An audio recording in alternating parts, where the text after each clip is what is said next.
Our first guest on Mets Daily. Thanks for joining us, everybody. It's Nelson Figueroa, former Mets pitcher, my old amazing but true co-host. This is about the 20th try we have done, so we're going to talk Mets, and we're going to do it right before Figgy's on Pix 11, New York Sports Nation Nightly, every weekday, 7 to 7:30 with Mark Malusis. Figgy, you just got out of the beautiful sun. You were tan. I guess you were naturally tan, being a Latino man as you are, but, an extra tan. I hope you also got some head rubs from Juan Soto. Did Juan Soto give you head rubs, and did he gift you with a $92,000 brand new car?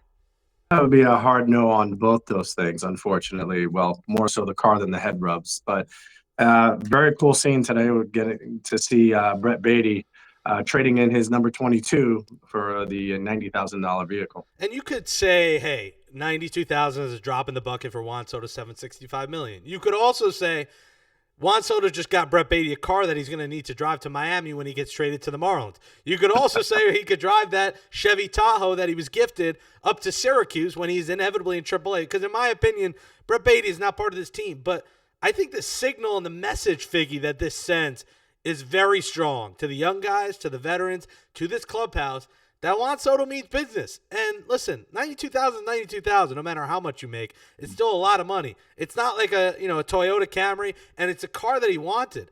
And I thought what added to this story, Figgy, was afterwards they asked Brett Baty, and he said he was still driving the same Toyota 4Runner from when he was high school that has 150,000 miles. He was driving the Hoopty. He was driving a Hoopty to PSL, and now he's going to ride in style with a Chevy Tahoe. What a moment, and the Juan Soto aura, if it wasn't enough from his swings to yesterday, the Soto shuffle videos tweeted out, this added to that aura that is Mets. There's only really Duffy's and Applebee's to go to in Port St. Lucie. But, if you're hanging with Juan Soto and you're getting a car from him, you're pretty cool too. Yeah, bottom line is this. It has happened many a times where a superstar has come over to a team where a guy has a number that has been used by him his whole career, and he wants it. A lot of times the teams will just be like, thanks, and take it away from you and don't say a thing. It happened to me, actually, when I joined the Mets. I had number 57 for 3 days until I was told by the clubhouse guy. He called me and said, we need to take number 57 back. And I'm like, why? And then it hit me because I knew that we were in trade talks possibly for Santana. And he goes, yeah, don't say nothing. And then when Santana got to camp, I made it known to him that I gave up the number 57 and he owed me something for it. He laughed, and then so the next day I took his jersey out of his locker. Everything was 57. I took it out of his locker, and I left my Casio G-Shock up in his locker as payment. And he took my G-Shock and threw it in the trash, and he said, all my stuff better be back in my locker or else. And so I put his stuff back in his locker. Really? So he didn't gift you a watch or anything? Nothing. So that's what I'm saying. Cheap son of a bitch. A lot of times, guys, again, the superstars they're going to get that number. What number do you want? And they just take it from the player. So this was nice to see, even like you said, writing's on the wall. He's either getting traded or he's going to get, onto the Syracuse squad again. And so it was good to see him have the wherewithal and say, you know what, I don't want to rock the boat. I'll pay for the number, and he did it in grand fashion because mostly you get a Rolex or maybe 20,000. This is a $92,000 car. That's a huge upgrade as compared to getting just a Rolex, which averages around 10 grand. I can't believe he didn't. I mean, listen, that to not gift anything, like at least Nothing. dinner. And he had a nice contract. What was it, like 7 for 136 or something? I forget what the number he was. got paid. He was the highest paid pitcher in baseball at the time, making $25 million a year. What year was that? Because were you in the Mets? That was 08? 08. 08. Was that his first year with the Mets? Mm-hmm. Yeah, okay. That was the year, because I remember, I think I was working. Was I working at Walgreens? I don't remember.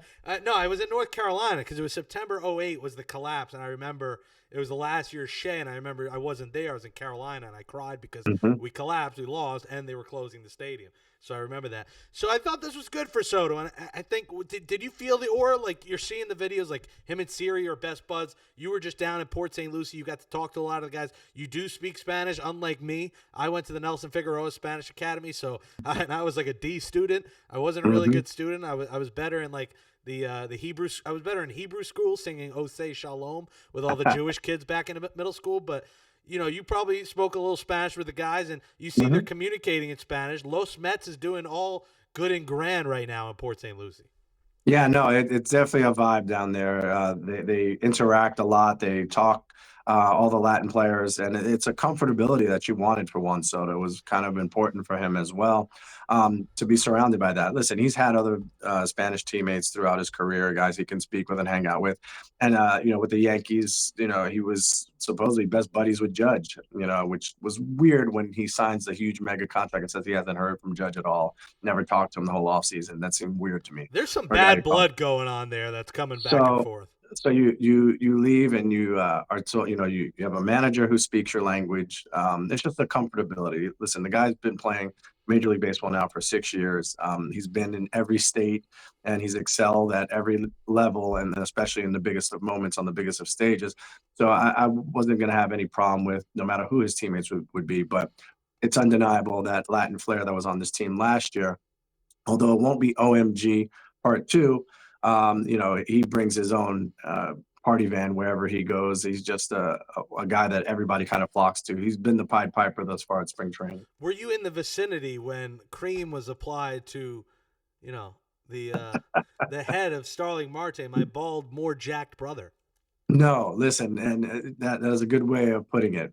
Starling Marte and him go way back. They constantly were fighting over, which team was better, Escogido or Licey in the Dominican Winter Leagues.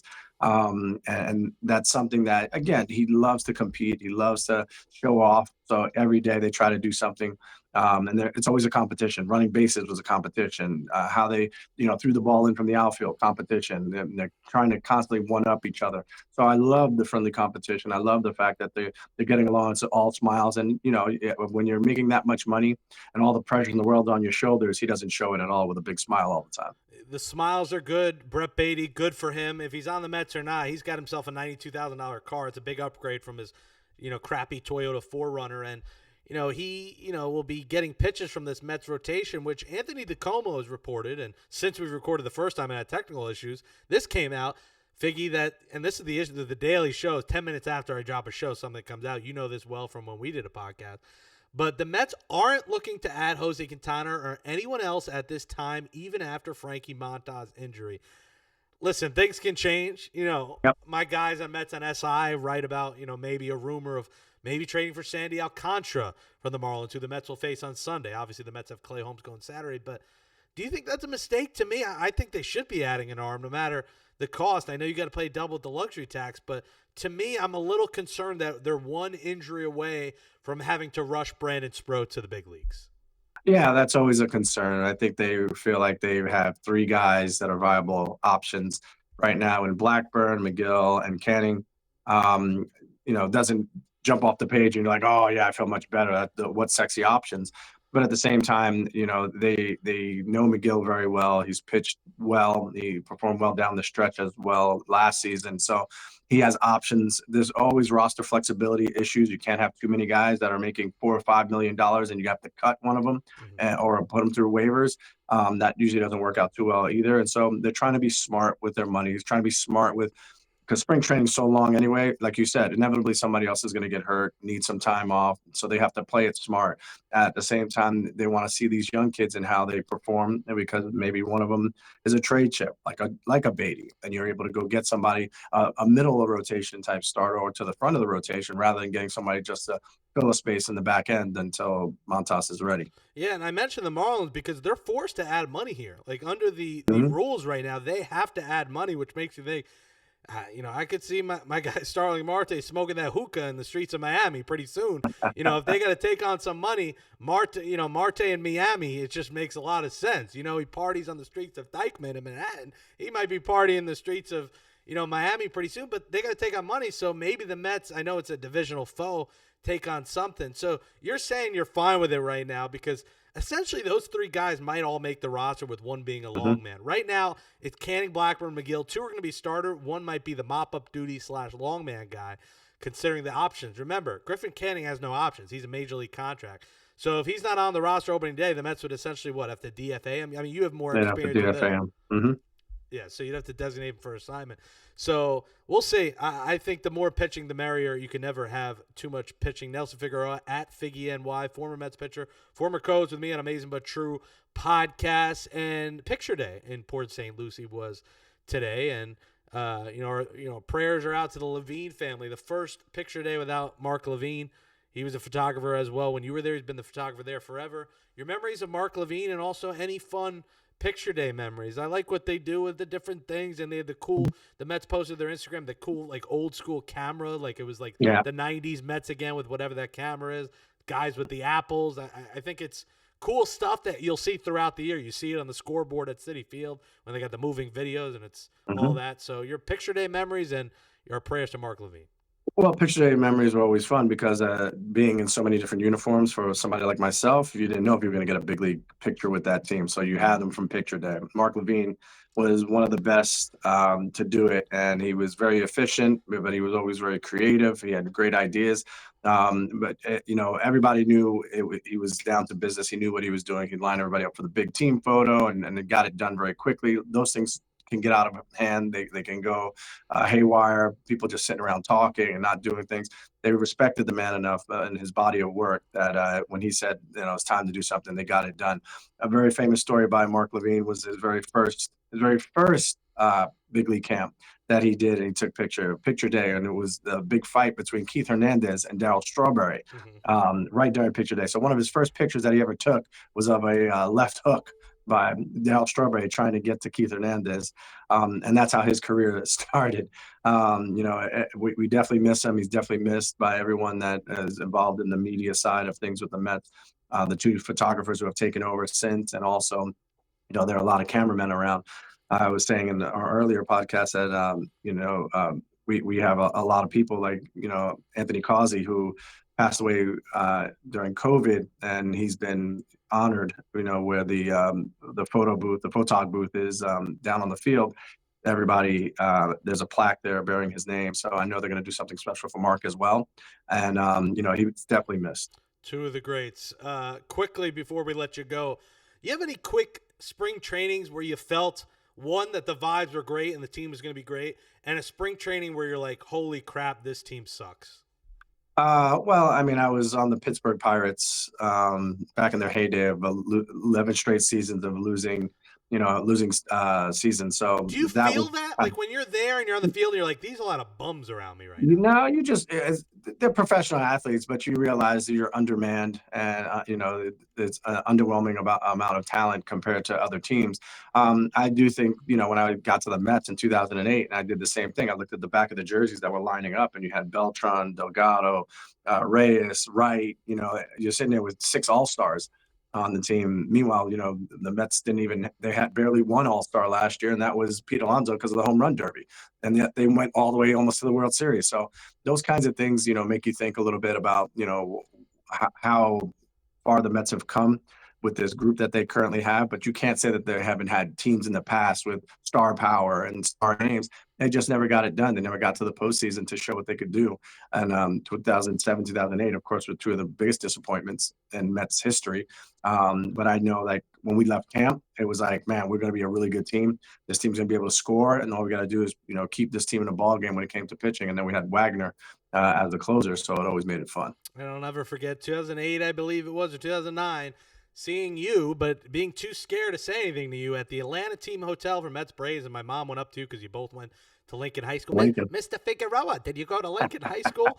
And then Daniel Murphy's father bringing up to my mother in a robe in the hotel room as I'm in the bed just laying there. Me, my dad, my mom were at Mets Braves, coming up to bring an autographed ball from Daniel Murphy to our hotel room. And now, look, we did a show for 4 years. What a run it was. Lastly, win total. What's your projection quickly for the New York Mets? You're way too early win total. Yeah, way too early, but I think, what we saw from them last year, they were able to put up the mid-80s total. I think they can get to 92 wins. There's going to be a little bit of luck, but health is always a concern. I think the back end of the bullpen was much improved. And at the same time, you have Juan Soto, who, single-handedly almost helped take the Yankees to the World Series, even though they had Aaron Judge behind him. So those other guys that are superstars on this team, or used to be superstars, they're going to have to step up as well to keep pace. You could smash that thumbs up on this video right now. Let us know in the comments your way too early win totals. Let us know about Brett Baty in the car. Are you a Chevy Tahoe fan? You can follow Nelson Figueroa at FiggyNY on Twitter. Check out New York Sports Nation Nightly on Pix 11 with Mark Malusis Monday through Fridays, 7 p.m. Eastern. Figgy, it was good to catch up after all the technical trials and tribulations, which we've dealt with over all the years, and we'll do it again at some point, either before or during the season. Thanks for coming on Mets Daily. You got it, brother. LGM. All right, we'll talk to you all tomorrow. Thanks for watching Mets Daily.